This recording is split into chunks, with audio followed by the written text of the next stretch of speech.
Okay.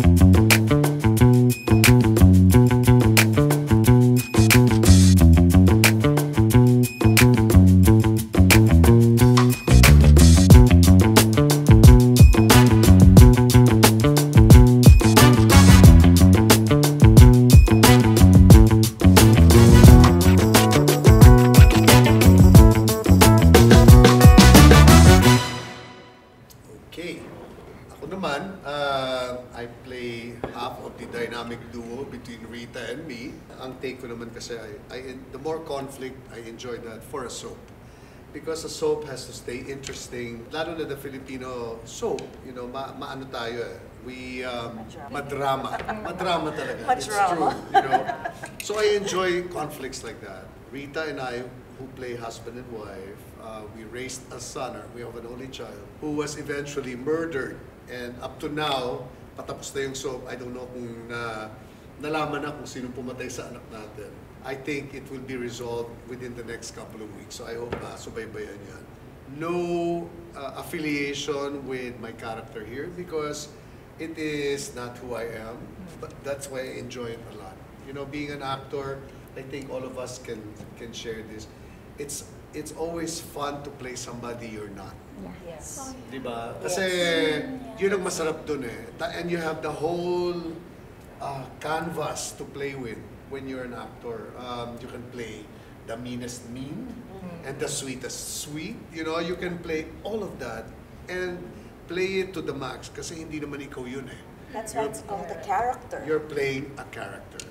So I had hoped that we would have a book 3 for Lilette because there's so many other cases I think that people can learn from through Lilette.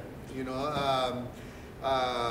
yung mga pang-araw-araw na mga problema ng tao, legal problems na nagigising sila dahil nakikita nila yung nare-resolve namin dito sa storyong ito. And I will miss all of you very much. I will miss our director, production staff. But it's not over yet. We still have about a month. Let's make the most out of it. Let's you know, continue to improve our ratings, and who knows what GMA will do. They might give us a third extension. Yeah. So we'll see. God bless. Sustain. Sustain. I sustain. Correct. Sustain. Yes, Zonya. Ang ganda ng mga sagot. Copy-paste na lang. For Trixie, nga no, kasi ang dami pong pinagdaanan ni Trixie from the very start ng show na binubuli niya pa si Ate Lilette na kasambahay pa nila noon, na nalaman niya na kapatid niya pala, half-sister niya pala, tapos na-rape siya ni Inong, and hindi siya nakakuha ng hustisya.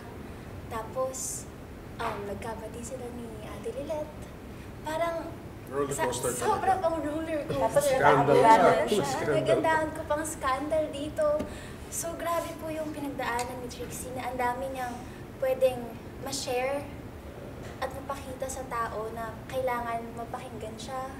Kailangan, gusto ko lang sabihin na kung alam mo yung tama, kung alam mo sa sarili mo kung ano yung tama, paglaban mo, at huwag kang susuko.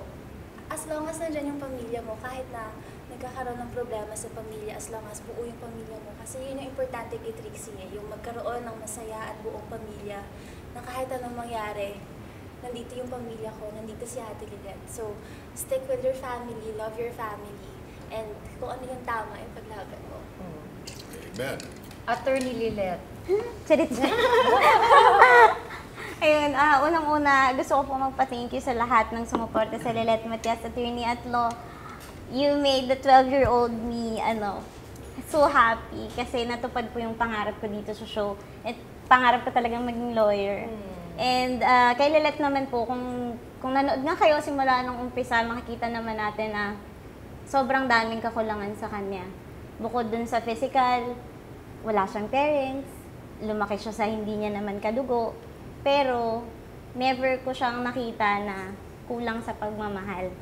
Parati siyang punong-puno ng pagmamahal. And I think yun talaga yung nag-fuel sa kanya para lumaban sa buhay. Na despite ng lahat ng hirap na pinagdaanan niya, tinupad niya yung pangarap niya, pinaglaban niya kung ano yung tama. And siguro yun po yung gusto kong iiwan sa lahat ng nanonood and sa lahat sa atin dito kasi ako yun na din yung nakuha ko kay Lilit eh, na what's meant for you will never miss you. And sana po wag niyong ilimit yung capabilities nyo, kung physical man yan, kung financial, or kung ano man ang kakulangan ninyo. Kung gusto nyong gawin yung isang bagay, parating may paraan. Ang galing. Ang Basta ganda. hindi nakakalimot sa itaas. True. Yes, of course. Invite mo na rin sila kasi nalalapit na pagkatapos ng inyong programa, so invite nyo na. Mga kapuso, sana po subaybayan nyo ang Lilet Matias Attorney at Law hanggang sa dulo, hanggang sa finale po. And syempre, mariresolve na natin yung mga bagay-bagay na gusto nating marisolve. So, abangan nyo po yan. And of course, again, maraming salamat po sa pagsuporta nyo sa programa namin. Sana po na-inspire namin kayo kasi kami po na-inspire kami sa story ng bawat isa sa mga characters namin. Kaya manalig sila. Yeah! Hindi palaging talo. Ayun, at congratulations ulit sa inyo. And praying for the third extension, sabi nga ni Kuya Lord, ayan, i-manifest na natin yan. Tignan na natin yan. Kasama na ako dyan. Anyway, Judge Sherilyn! Judge mo ako agad. Grabe, judge agad. Parang yung mga memorizing ko, yun yung Si Ben, judge na namin si Ben. Si Attorney Ben, judge na. Anyway, guys, maraming salamat po for joining us and thank you so much sa oras na binigay niyo sa akin at maraming salamat din for choosing me to be part of this long interview, long table, laging long interview, napaka-short naman ang interview natin dito sa long table interview natin with the main cast of Attorney Lilet Matias, Attorney Adlo. Yan. Maraming salamat at congratulations! Thank you pa sila!